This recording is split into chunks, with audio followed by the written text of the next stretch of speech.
No vivimos solos ni aislados. Somos parte de una gran cantidad de seres vivos que es el resultado de miles de millones de años de evolución. La biodiversidad.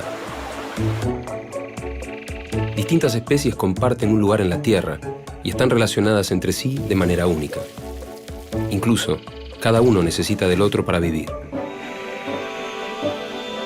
Las acciones del hombre alteran la vida en la Tierra y sus consecuencias pueden ser devastadoras. Aún así, todavía estamos a tiempo para salvar muchas de las formas de vida existentes en el planeta. ¿Por qué es importante conservar y proteger la biodiversidad?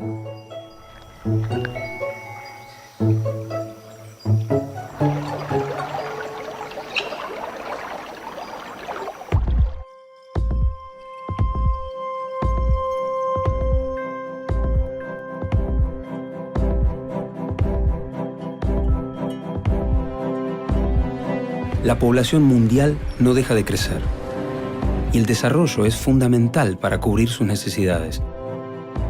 Pero el crecimiento, muchas veces, depende de recursos que no son renovables. Ante este dilema surgen preguntas. ¿Pueden convivir el desarrollo y el cuidado del ambiente? ¿Es posible en la práctica la sustentabilidad? Producir, consumir y descartar es inevitable. La diferencia puede estar en la forma en que lo hagamos.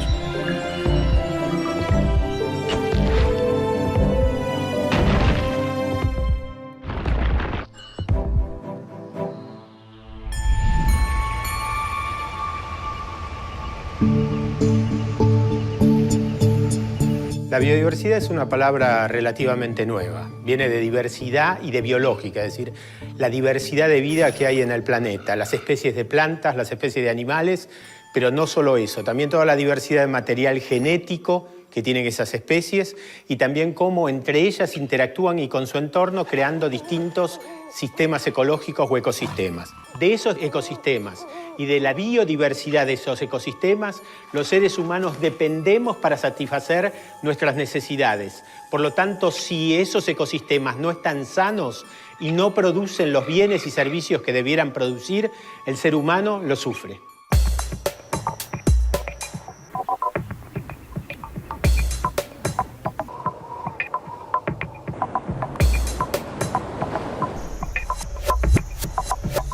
El término biodiversidad incluye dos conceptos importantes. Uno de ellos es la riqueza de especies que existe en una comunidad, es decir, cuántas especies distintas existen en esta comunidad de la cual estamos estudiando. Y el otro concepto importante es la abundancia, el cual está haciendo referencia a cuántos individuos de cada población hay en un ecosistema.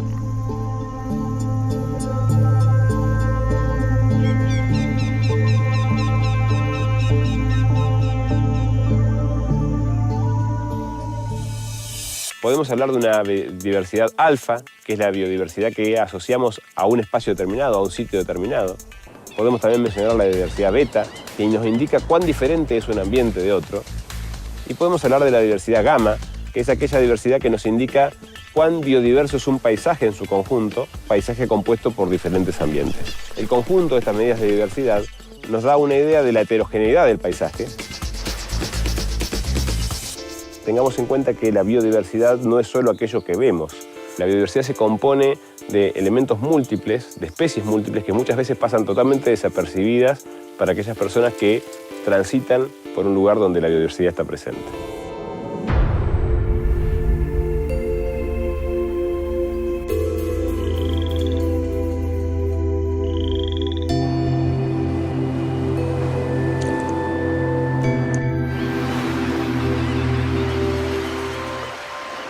La Argentina se encuentra muy bien posicionada para ofrecer uno de los principales servicios ambientales que la comunidad necesita, que es justamente la disponibilidad de biodiversidad. Esto es en gran medida en parte a su gran heterogeneidad de paisajes, entre los que se destacan la Antártida, los bosques subantárticos, la estepa patagónica, la selva misionera, las pampas y las yungas. La provincia de Misiones es una de las de mayor biodiversidad en el país. Toda esa biodiversidad que significa más de 3.000 especies de plantas vasculares, más de 1.000 especies de vertebrados, 500 especies de mamíferos, más de 85 especies de orquídeas, alrededor de 70 especies de anfibios y otros grupos que aún no han sido totalmente investigados y de los cuales se siguen encontrando especies nuevas para la ciencia en las recientes investigaciones que se están realizando en el país.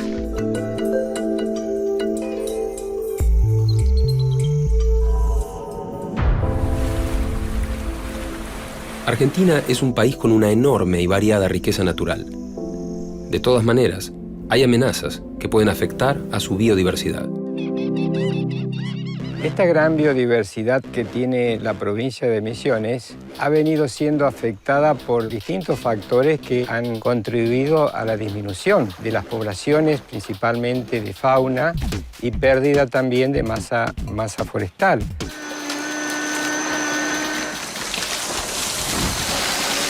El bosque atlántico del Alto Paraná, conocido en Argentina como selva misionera, ocupa el 5º lugar entre los bosques más amenazados del mundo. Esta situación es así porque solo se conserva el 7% de su cobertura original. Este 7%, que está incluido en los países de Brasil, Paraguay y Argentina, está todavía más representado en la provincia de Misiones, provincia la cual conserva el 50% del bosque que alguna vez tuvo en su momento.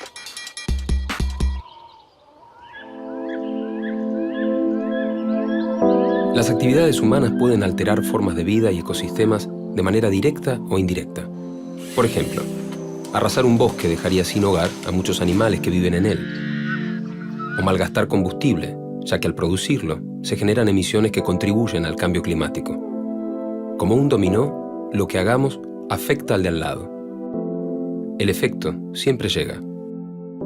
En el caso de las amenazas sobre la biodiversidad, estas son múltiples y son todas efecto de la acción humana. Una de las principales, sin duda, es la pérdida de hábitat. Cuando las especies van perdiendo su espacio para desarrollarse normalmente o para reproducirse o para colonizar nuevas áreas, van perdiendo la posibilidad de dejar descendencia y mantenerse presentes.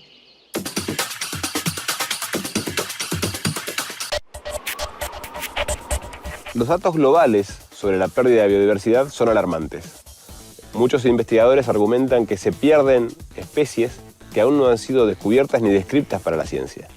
Esta situación está muy relacionada con el avance de la actividad agroindustrial, orientada principalmente a satisfacer las necesidades de una comunidad creciente.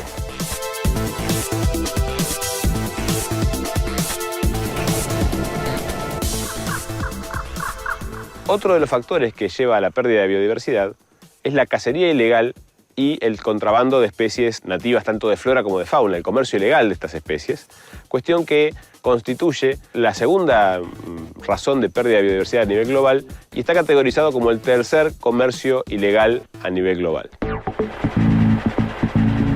El tráfico de fauna consiste en la captura ilegal de animales, especies en estado silvestre, que son capturadas en forma ilegal de su hábitat y son transportados a los grandes centros urbanos para comercialización. Esta comercialización puede materializarse a través de animales vivos que son vendidos como mascotas, como es el caso, por ejemplo, de los monos, loros, pájaros coloridos y demás. En otro orden también están los cueros y pieles de los animales que son destinados a la confección de prendas de vestir. Y los invertebrados, como mariposas y escarabajos, que son utilizados para cuadros decorativos.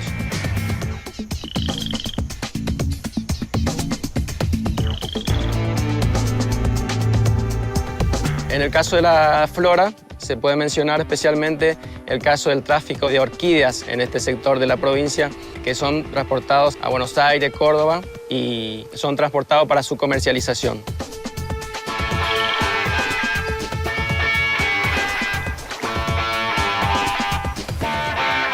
Entre las especies en peligro de extinción en Argentina podemos mencionar al zorro pitoco, al lobo gargantilla, al yaguareté, al venado de las pampas, al tatú carreta, al mono aullador y otras muchas que se encuentran comprometidas principalmente por la pérdida de su hábitat natural a través de los procesos de conversión de uso del suelo. Uno de los desafíos del mundo moderno consiste en encontrar la forma ideal de obtener energía eléctrica afectando lo menos posible el ambiente. En esa búsqueda, la generación de hidroelectricidad es una actividad importante, aunque también modifica el suelo y el ambiente.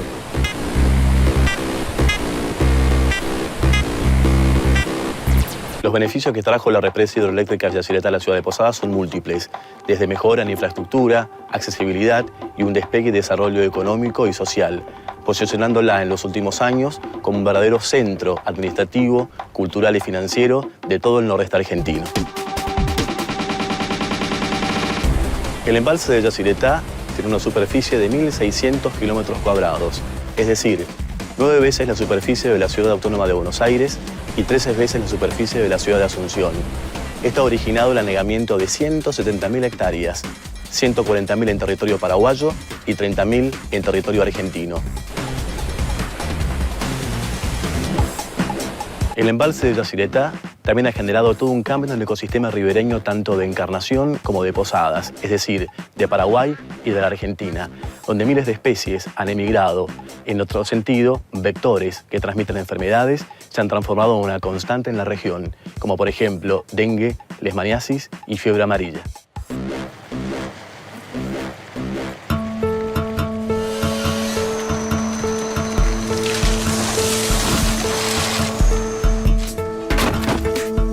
¿Cuál fue la superficie de bosques nativos en Argentina a través de los años? 1937, 37.535.308 hectáreas. 1987, 35.180.000 hectáreas. 1998, 31.444.000 hectáreas. 2011, 27.221.000 hectáreas.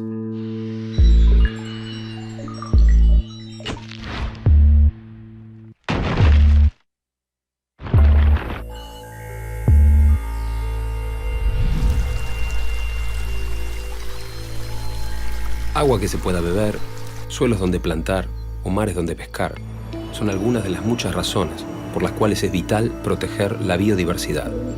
Los humanos fuimos la única especie capaz de alterar la naturaleza y la biodiversidad. También somos los únicos capaces de cambiar para conservarla. ¿Qué podemos hacer entonces para no amenazar la biodiversidad y, por lo tanto, nuestra propia existencia? Las áreas protegidas son básicamente zonas, ya sean continentales o costero-marinas, que tienen algún tipo de marco legal que los protege, que los resguarda. Existen diversos tipos de áreas protegidas. Por ejemplo, hay áreas protegidas municipales, provinciales, nacionales. Incluso hay áreas protegidas que son de origen privado o de organizaciones no gubernamentales. A nivel de los parques nacionales terrestres, sin duda, el Parque Nacional Iguazú, el Parque Nacional Los Glaciares, el Parque Nacional Talampaya, son representantes claros de la protección que se realiza de las diferentes ecorregiones de Argentina. Lo que es fundamental también son las normas a escala de país y de comunidad. La Ley de Bosques Nativos, por ejemplo, que es una ley argentina que tiene pocos años, tomó exactamente eso.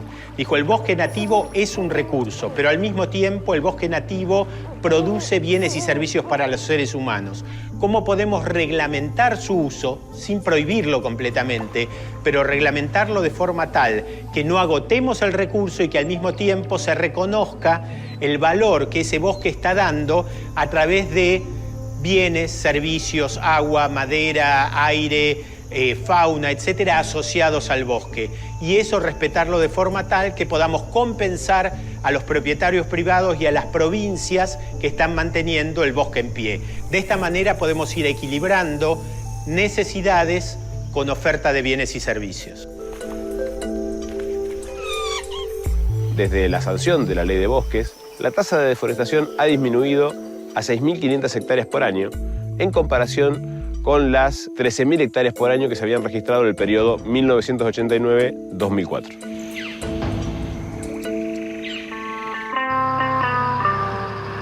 La tarea de protección de las especies no está limitada a biólogos y veterinarios. Cuando se trata del tráfico de animales, una actividad ilícita y organizada requiere también de las fuerzas de seguridad. Bueno, esta sería la zona, este cruce, tenemos indicaciones por manifestaciones de pobladores que habría cazadores, ¿no? La patrulla ambiental es una parte del servicio de protección ambiental de la Fuerza. El accionar de la patrulla ambiental se materializa a través de los controles de ruta, controles fijos y patrullas ambientales en las zonas de bosque nativos. En caso de detectar infracciones, ya sea dentro del ámbito de la flora o la fauna, se da intervención a la autoridad de aplicación, en nuestro caso, el Ministerio de Ecología. Acá tenemos un indicio de que hubo gente, aparentemente para la práctica de caza. Es obvio que anduvieron por acá porque está hecho por un humano esto. Sí. En la provincia de Misiones se han hecho procedimientos de fauna, habiéndose incautado varios animales, tales de caso, por ejemplo, de los loros habladores, de los monos que por ahí son comercializados para mascotas. Una de las alternativas para luchar contra el comercio ilegal de especies amenazadas es trabajar justamente con la concientización de la población local, de la ciudadanía. Todos somos responsables de luchar contra el crimen organizado de la caza furtiva y del comercio ilegal si es que evitamos ser consumidores de este tipo de productos. Tenemos que conocer que las especies animales domésticas son las que conocemos como domésticas y no aspirar a tener especies exóticas como mascotas, ya que no son especies aptas para tal fin. Hay una convención creada en 1973 que se llama CITES, que es la sigla en inglés de Comercio Internacional de Especies Amenazadas de Flora y Fauna. Esta convención que firmamos, porque nosotros también la firmamos, más de 170 países, básicamente lo que trata es de poner un ojo atento a cuáles son las especies amenazadas, las especies cuyas poblaciones han ido en disminución, para que el comercio internacional no sea un factor negativo que impacte y que pueda disminuir aún más o destruir poblaciones de especies animales o vegetales. Muchas veces el cuidado de la biodiversidad es visto como una de esas causas que solo les preocupan a los movimientos verdes.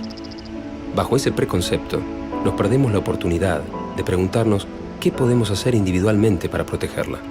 Un primer desafío es acercar a la gente, a la población, a los jóvenes, a los chicos, pero también a los que ya no somos ni jóvenes ni chicos, a la comprensión de la maravillosa diversidad de seres animales, vegetales, seres vivos, que en definitiva están creando la base sobre la cual nosotros vivimos.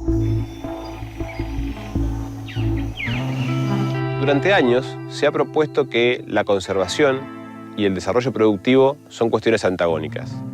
Hoy estamos en condiciones de afirmar que esa afirmación es incorrecta, ya que para poder tener un desarrollo productivo sustentable, la conservación de los ambientes naturales tiene que sí o sí ser una parte del sistema productivo. Es posible y necesario producir conservando. Y si uno produce y conserva, no solo conserva a los pájaros, a las flores, a los animales, sino que también conserva la capacidad productiva del ambiente para nuestra generación y para las generaciones venideras. Somos parte de esta tierra, de su vida y de su historia.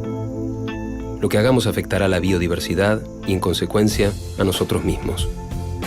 El desafío consiste en determinar cuál es nuestro lugar dentro de este delicado equilibrio. Y esta es una tarea de todos, ciudadanos informados y responsables y estados activos que protejan esta red única y vital de la que somos parte.